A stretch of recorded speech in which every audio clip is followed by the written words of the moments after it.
بسم اللہ الرحمن الرحیم۔ عزیز طلباء و طالبات، السلام علیکم۔ میں ذیشان کمال اردو کے لیکچر کے ساتھ حاضر ہوں۔ بچوں، سال اول کا لیکچر ہے۔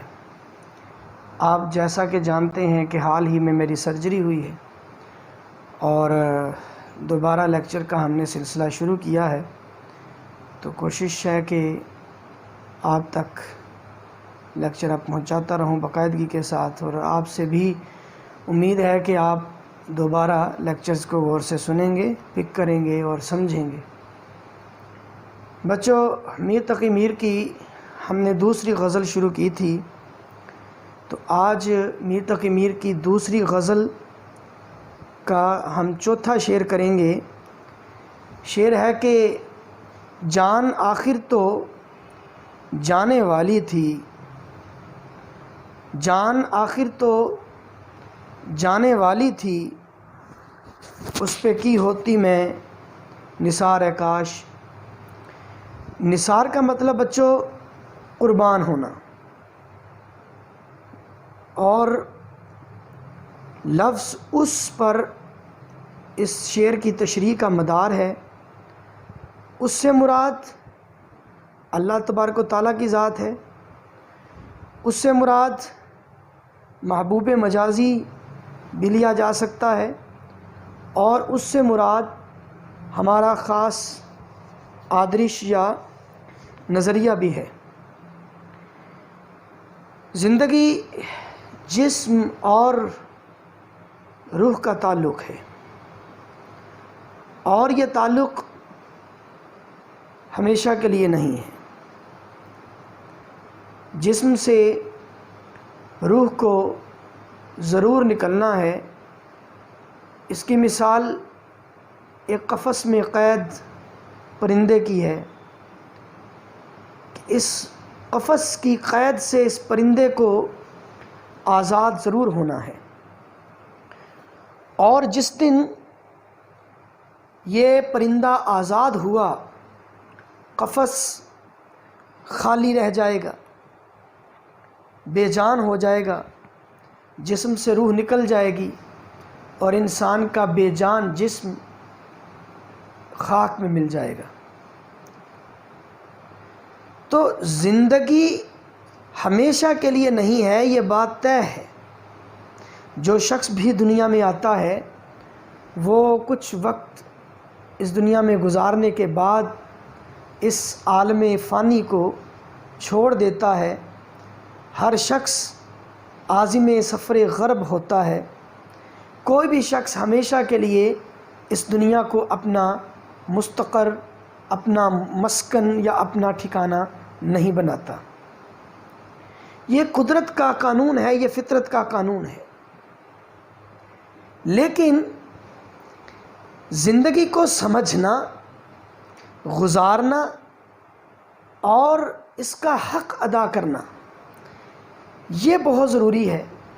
یہاں پہ حضرت انسان کی دو قسمیں سامنے آتی ہیں۔ ایک وہ لوگ ہیں جو اس زندگی کو قیمتی سمجھتے ہیں، اور اس میں کوئی شک نہیں کہ زندگی قیمتی ہے۔ یہ اللہ تبارک و تعالیٰ کے تحفوں میں سے ایک تحفہ ہے، اللہ تبارک و تعالیٰ کی نعمتوں میں سے ایک نعمت ہے۔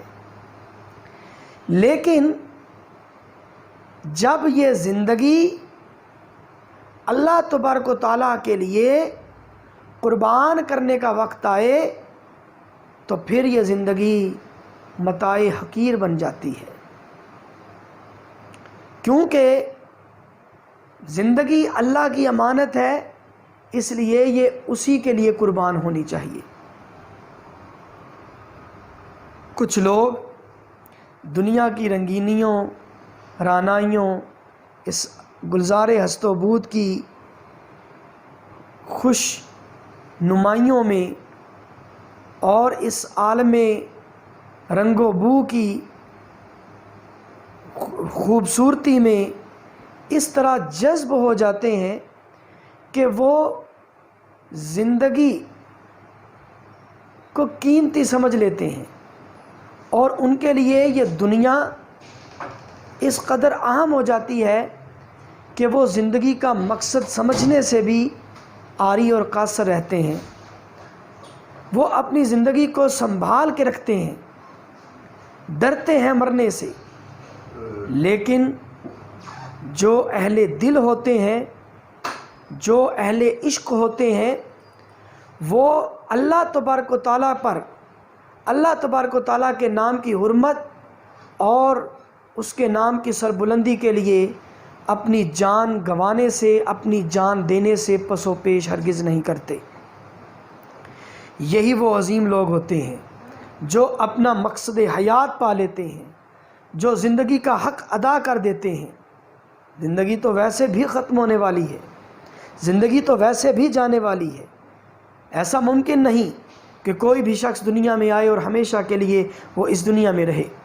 جسے بھی آنا ہے اسے اس دنیا کو خیر بات کہنا ہے اور اس عالم فانی میں چند دن گزارنے کے بعد رخصت ہونا ہے. لیکن جو لوگ زندگی سے محبت کرتے ہیں اور اس زندگی کو اللہ کی راہ پر بھی قربان نہیں کرتے، اللہ کے نام کی سربلندی اور اس کے نام کی حرمت کے لیے جو اپنی جان گنوانے سے پس و پیش کرتے ہیں، وہ بھی مر جاتے ہیں. بلکہ وہ اس طرح مرتے ہیں کہ ان کا نام و نشان تک نہیں رہتا. وہ جس طرح دنیا میں آتے ہیں اسی طرح چلے جاتے ہیں، یہاں تک کہ چند روز ان کے عزیز و اقارب ان کے لیے روتے ہیں، پھر ان کو یوں بھلا دیا جاتا ہے جیسے وہ کبھی دنیا میں آیا ہی نہیں تھا. تو زندگی یاد کون سی رکھی جاتی ہے؟ حیات جاودہ کون سی ہے؟ حیات جاودہ وہ ہے جو اللہ تبارک و تعالیٰ پر، جو راہ حق پر قربان ہو جائے، جو راہ حق پر قربان ہو جائے وہی حیات جاودہ ہے. وہ لوگ مر کر بھی زندہ رہتے ہیں جو اپنی زندگی کا مقصد پا لیتے ہیں اور اپنی زندگی کو اللہ تبارک و تعالیٰ کے لیے قربان کر دیتے ہیں، اللہ کی راہ میں جو قتل ہو جاتے ہیں. اللہ تعالیٰ قرآن مجید میں ارشاد فرماتا ہے، لا تقولوا لمن يقتل فی سبیل اللہ امواتا بل احیاء ولکن لا تشعرون، کہ مت کہو انہیں مردہ جو اللہ کی راہ میں مارے گئے، بلکہ وہ زندہ ہیں مگر تم ان کی زندگیوں کا شعور نہیں رکھتے. آپ دیکھیں ایک جگہ اللہ تعالیٰ قرآن مجید میں فرماتا ہے کل نفس ذائقۃ الموت، کہ ہر نفس کو موت آنی ہے. لیکن اب موت دو طرح کی ہے. ایک وہ موت ہے جو مرتا ہے اور اس طرح کہ اس کا نام رہتا ہے نہ نشان رہتا ہے.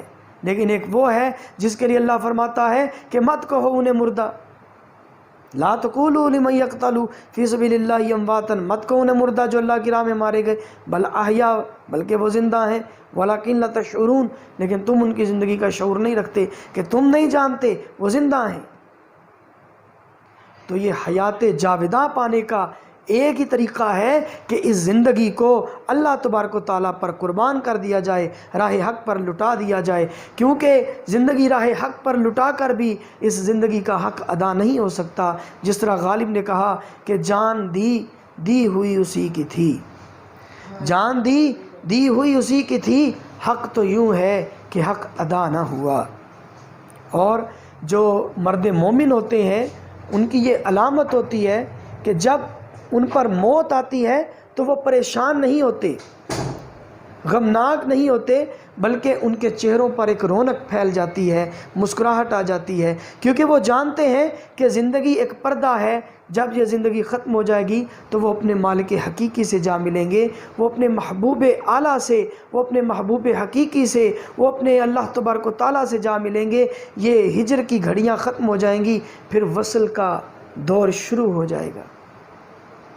اس لیے تلوار کی نوک تو ان کے لیے عید کا پیغام ہوتی ہے، تلوار کی چمک تو ان کے لیے عید کے چاند کی طرح ہوتی ہے. جس طرح غالب نے کہا عشرت قتل گہے اہل تمنا مت پوچھ، عشرت قتل گہے اہل تمنا مت پوچھ، عید نظارہ ہے شمشیر کا اریاں ہونا. اور حضرت اقبال فرماتے ہیں نشان مرد مومن بات گویم، کہ جو مرد مومن ہیں ان کی نشانی یہ ہے کہ چوں مرگ آید کہ جیسے ہی موت آتی ہے تبسم بر لب اوست، تو ان کے چہروں پر ایک مسکراہٹ پھیل جاتی ہے، ان کے چہروں پر مسکان پھیل جاتی ہے۔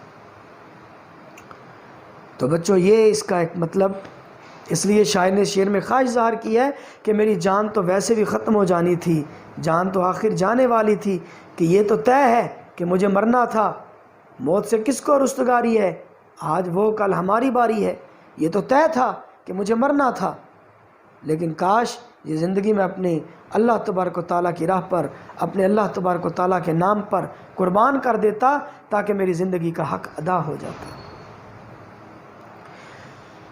اب اگر اس شعر کو محبوب مجازی کے اعتبار سے دیکھا جائے تو ایک عاشق تمام عمر اپنے محبوب کے وصل کا متمنی ہوتا ہے اور وہ اپنی محبت کی صداقت ثابت کرنے کی کوشش میں لگا رہتا ہے۔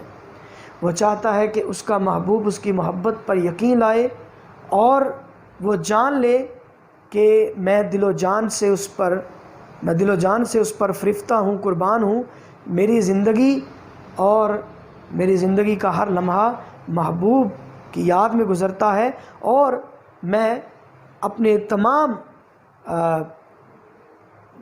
تمام تر زندگی اپنے محبوب پر وقف کر چکا ہوں۔ تو شاعر اس شعر میں خواہش ظاہر کرتا ہے کہ میں نے محبوب کو منانے اور اس پر اپنی محبت کی صداقت ثابت کرنے کے لیے ہزار جتن کیے، لیکن افسوس کہ میں اپنی جان ابھی تک اپنے محبوب پہ قربان نہ کر سکا۔ کاش کہ میں اپنے محبوب پر اپنی جان قربان کر دیتا تاکہ محبت کا منطقی تقاضا بھی ادا ہو جاتا اور میرے محبوب کو میری محبت پر یقین بھی آ جاتا۔ جیسے وہ شاعر نے کہا کہ جس دھج سے عشرت قتل گہے، جس دھج سے کوئی مقتل میں گیا وہ شان سلامت رہتی ہے، یہ جان تو آنی جانی ہے، اس جان کی تو کوئی بات نہیں۔ تو اگر بچوں اس کو اس کا مطلب اگر ہم دیکھیں کہ ایک نظریہ ہے، ایک آدرش ہے، تو اس شعر کا مفہوم کیا ہوگا کہ ہمیشہ زندہ رہنے کا ایک طریقہ ہے جسے حیات جاودہ کہتے ہیں۔ وہ طریقہ کیا ہے؟ لوگ مر جاتے ہیں لیکن ان کے نظریات نہیں مرتے، آدرش نہیں مرتے۔ جو لوگ اپنے مقصد حیات اور اپنے نصب العین پر ڈٹ جاتے ہیں اور اپنے مقصد کے حصول کے لیے اپنی جان تک قربان کر دیتے ہیں، وہ لوگ ہمیشہ زندہ رہتے ہیں، ان کا نظریہ، ان کا آدرش ہمیشہ انہیں زندہ رکھتا ہے۔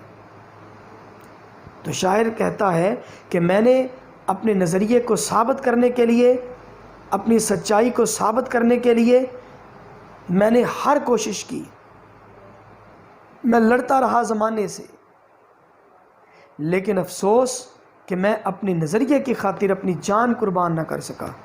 کاش کہ میں اپنے آدرش اور اپنے نظریے کے لیے، اپنے مقصد حیات کے لیے، اپنے نصب العین کے حصول کے لیے اپنی جان قربان کر دیتا تاکہ میرا نصب العین، میرا مقصد حیات اور میرا آدرش لوگوں کی سمجھ میں آ جاتا اور میں ہمیشہ کے لیے امر ہو جاتا۔ تو بچوں یہ اس شعر کا مطلب ہے، اس کی میں نے 3 پرتیں آپ پر کھولی ہیں، ان کو اچھی طرح ذہن نشین کر لیں، نوٹ کر لیں، اور جو ساتھ میں نے اشعار آپ کو لکھے ہیں سامنے آپ کے سکرین پر وہ نوٹ کر لیں۔ اگلے لیکچر کے ساتھ حاضر ہوں گا، جب تک کے لیے اجازت چاہتا ہوں۔ اللہ ہمیں ناصر، خدا حافظ۔